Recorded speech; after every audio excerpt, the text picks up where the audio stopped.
Hello everyone, welcome back to Earth Observation Data Analysis YouTube channel. In today's video, we will talk about groundwater recharge estimation using water balance method. Okay, so what's water balance method and what are components in water balance method for groundwater recharge estimation? We will see aided with practical session. Okay, as you know, it can be established for an area of Earth's surface by calculating total precipitation as input and total various outputs. Okay, for example, actual evapotranspiration and runoff. It concerns on inflow and outflow components. Okay, here we have precipitation, inflow component, and evapotranspiration and runoff as outflow components. Okay, what data we require to calculate groundwater recharge or estimate groundwater recharge for a particular area? We need precipitation, okay, monthly average precipitation and daily precipitation for 1 year, and surface runoff and actual evapotranspiration. So I have here monthly average precipitation, okay, and here temperature. So one of the output component in water budget is evapotranspiration, which is one of the difficult component to quantify in water balance method. So actual evapotranspiration is calculated from potential evapotranspiration, and the potential evapotranspiration can be calculated using Thornton equation and as any other methods as well. But in this session we will see Thornton equation. Okay, the first step in calculation of actual evapotranspiration is calculating potential evapotranspiration. So it can be given by this formula.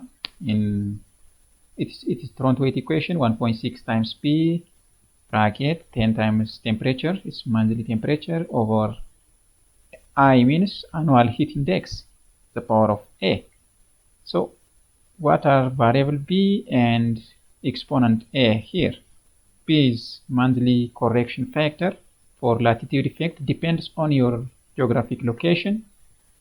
TA is the monthly mean temperature, and I is annual heat index for selected period of time. So it will give you potential evapotranspiration in centimeters. Finally, it will give you in centimeter. So our study realized between latitude of 11 degree 36 minutes and 11 degree 56 minutes or so it is. So we can take latitude correction factor for 10 north. Okay, yeah, so here is given, it's constant, it depends on your geographical location. So first of all, we will calculate annual heat index by using the formula summation of total average monthly temperature over 5 to the power of 1.5. Okay, this is one component in Thornton equation, and we got it 136, and the exponent A is calculated from annual heat index as well. It is 3.39, and the second step is the difference between calculating the difference between precipitation and potential evapotranspiration. As you know, as you see here, we have calculated evapotranspiration, potential evapotranspiration for each month. Okay, and then we will calculate the difference between precipitation, total precipitation of that month minus potential evapotranspiration of that month. And third step is accumulated potential water loss. Okay, it is obtained by adding negative values of P minus PET and for consecutive dry months. Okay, and SCM, that is soil moisture, amount of water that will be retained by soil for each month, is calculated by using this formula for dry months. And when we calculate for positive for wet months, that means P minus PT greater than 0. When we calculate SCM, if it is greater than our constant value, that is okay, actual available water capacity of our soil, that is depends on our soil. So main component, main coverage of our soil, so it will be 150. Okay, so here is the correction factor for some of latitudes. Okay,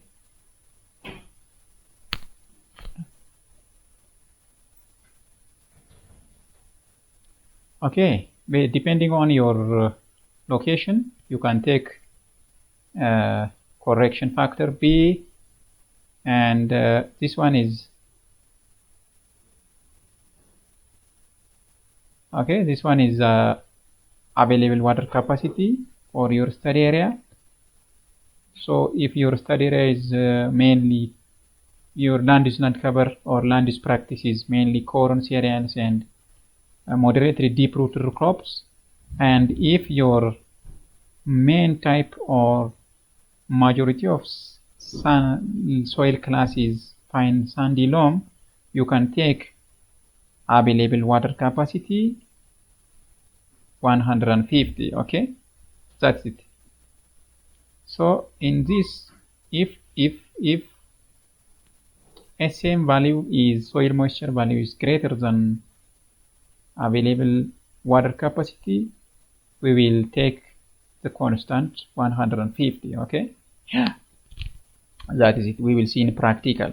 Then finally change in SM, okay, change in soil moisture, and then calculating actual evapotranspiration. Actual evapotranspiration is equals to potential evapotranspiration when precipitation is greater than potential evapotranspiration, and it is equal to absolute value of change in soil moisture plus the difference between P minus PT if P minus PT is less than 0. So finally we will get actual evapotranspiration, which is one component of outflow component in water balance method.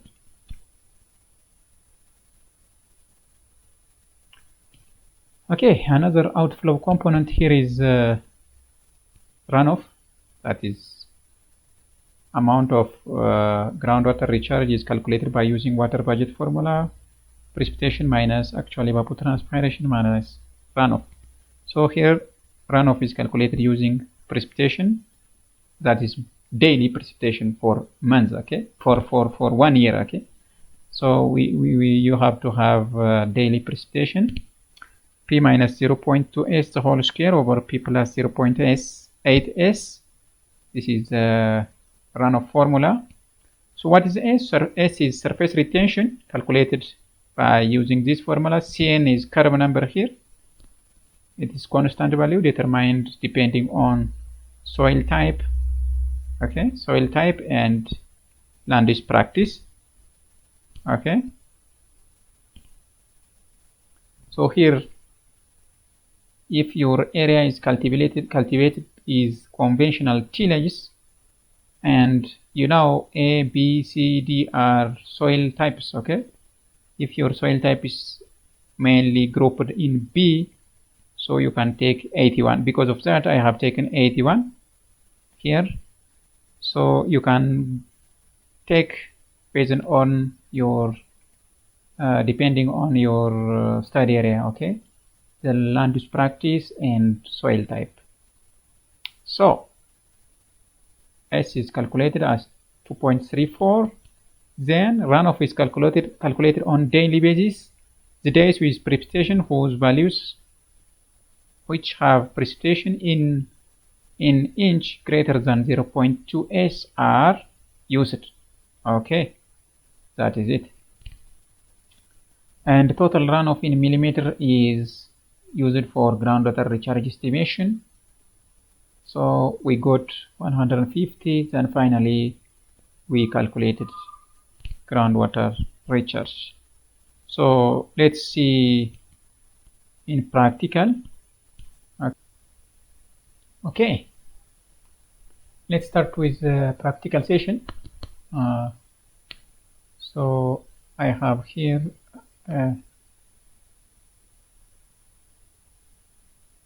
okay, I have here daily precipitation for 1 month, 1 year. Okay, from that I derived total precipitation for each month, and from daily temperature I have derived monthly mean temperature, as you see here, and then we will start calculating potential evapotranspiration. Okay, so to make the calculation simple, I will split. Okay, here is the formula: 1.6 times P, the whole bracket, 10 times monthly temperature over annual heat index, the power of A. Okay, as you see here, all variables are calculated. Okay, so what I do is I have here monthly average temperature. Okay, and here I calculate the heat index for each month. Okay, that is temperature times temperature over 5, the power of 1.514. Okay, so I will drag the for all of months and then sum up. Okay, this is annual heat index, so sum of heat index for 12 months. Okay, sum of 12 months. Then I will calculate potential evapotranspiration using this formula. I have calculated this one. Okay, I have split it this part, and the remaining is 1.6 times correction factor P. Okay, so as you see here, exponent A is calculated using annual heat index here. So potential evapotranspiration not adjusted for latitude. Okay, that means 1.6 times 10 times 10 times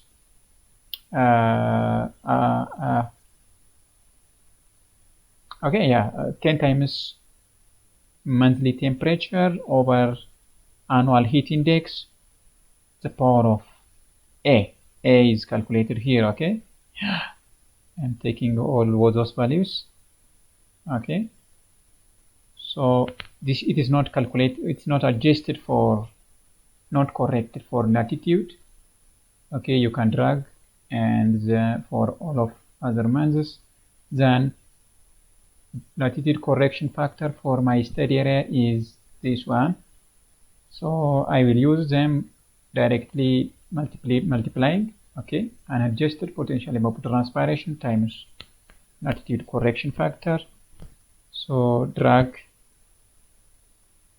for all months, then this one is potential evapotranspiration in centimeter. Okay, Thornton equation gives you evapotranspiration in centimeter, then I will change it into millimeter by multiplying by 10. Okay, so then after I have monthly total precipitation here.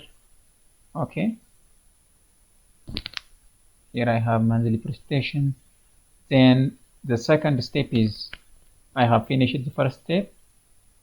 Okay, the second step is calculating the difference between precipitation and potential evapotranspiration. Okay, as you see, precipitation minus potential evapotranspiration. Then for all other masses you can drag using Excel. Okay, then the third step, what is accumulated potential water loss. Okay, it is obtained by adding negative values of P minus PET for consecutive dry masses. What is starting point? Starting point for my study area, starting point of dry months, okay, October, I think so. You see, P minus PT is negative, okay, this one, October. So for that, actual water loss is the same as P minus PT. It is the same as for other months. It's obtained by adding previous actual accumulated potential water loss and the current P minus PT. As you see here, it's determined by adding previous accumulated potential water loss and the current month's P minus PT value. So then for values which give us precipitation minus PET positive, I will put 0. Okay, no loss. Okay, so here is, for simplicity, I am taking absolute value of accumulated potential water loss. Okay, these negative values became positive, and SM retained, that means soil moisture retained, is another step to be followed. Okay, it is calculated using this formula. So here I have soil moisture formula, actual accumulated water capacity. You can say it actual water capacity in times exponent of negative absolute value of accumulated potential water loss over available water capacity. Okay, available water capacity or maximum actual water capacity of the soil in our study area. So SM retained is calculated by using the formula in Excel. 150 is my available water capacity, as I have shown before. Okay, 150. Okay, depending on my study area, which depends on agricultural practice and soil type. That's mainly fine sandy loam, and moderately deep-rooted crops are main agricultural practices in my study area. So I have taken this one as maximum water storing capacity of soil in my study area. Okay, so you can find by using this formula. Then you can calculate for all of them. Okay, if you calculate for this one,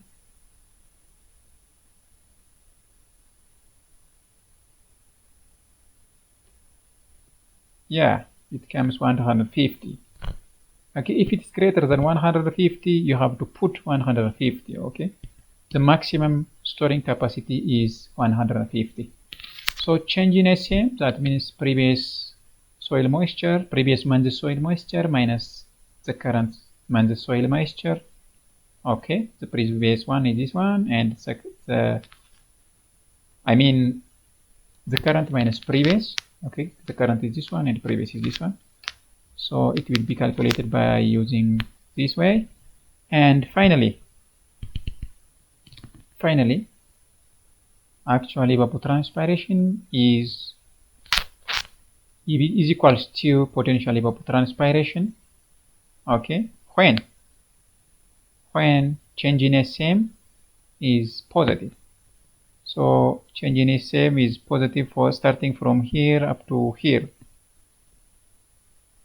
Okay, or we can say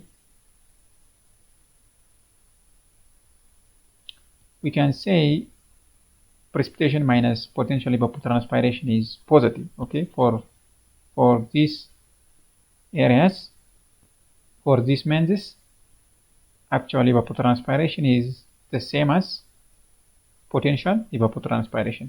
You see, actually is the same as 170 as the same as potential evapotranspiration. And for those where change in SM is negative, okay, so the actual evapotranspiration is calculated using precipitation plus absolute value of change in SM. So you see here absolute value of change in SM plus precipitation. Yeah.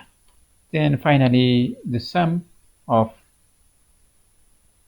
each means actual evapotranspiration is taken as annual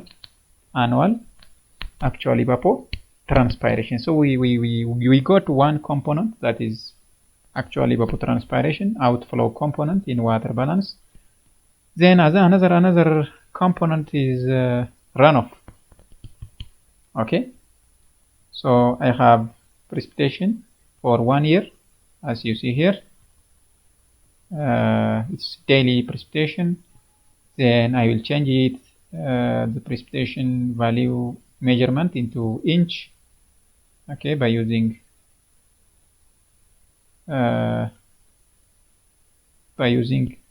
relationship between millimeter and inch. Then this one is surface irritation, okay, S value found by 1000 over Cn, curve number minus 10. Curve number depends on land use practice and soil type 2. Okay, so I have taken 81. So it depends on your study area. So I have calculated S. Then for simplicity, I am splitting this formula 0.2 times S. Okay, for all of days, you can drag and get after calculating for one cell. Then the denominator part, 0.8 times S.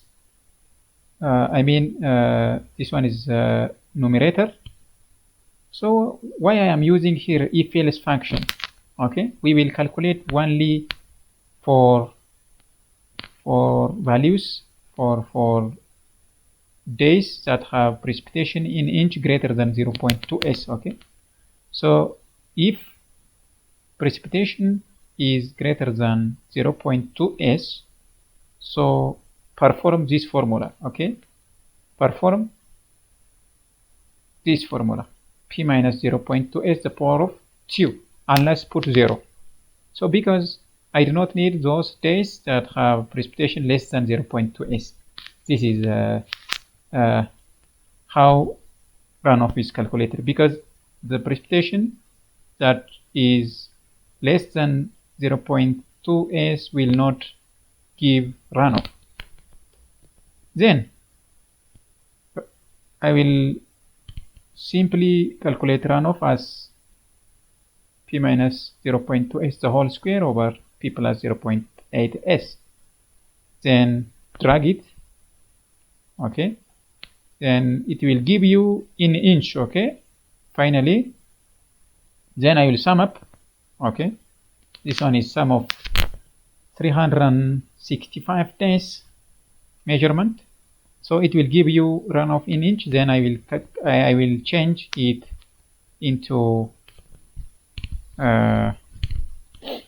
runoff by multiplying relationship between them. Okay, so then I have got 150 runoff. Then I will return back to my slide.